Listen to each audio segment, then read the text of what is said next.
সীমান্ত লাগোয়া উত্তর ২৪ পরগনার স্বরূপনগরে মহিলাদের নিরাপত্তা আরও জোরদার করতে রাতে রাস্তায় টহল দিল পুলিশের মহিলা উইনার্স টিম। পথ চলতি ছাত্রী ও মহিলাদের সঙ্গে কথা বলে তাদের নিরাপত্তা নিয়ে সচেতন করা হয়।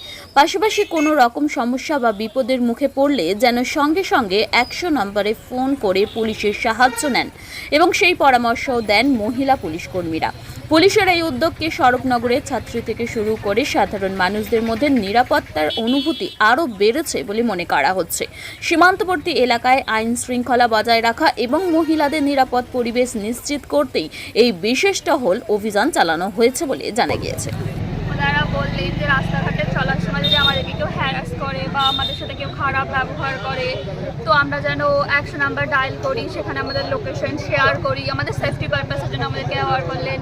আর যদি অন্য কারোর সাথেও সেরকম কিছু হয় আমরা যদি দেখি তাহলে যেন তাদেরকে সাহায্য করি, পুলিশে ইনফর্ম করি, আর এই ব্যাপারগুলো যাতে আমরা না লোকাই, সবার সাথে শেয়ার করি, বাড়ির লোকের সাথে শেয়ার করি।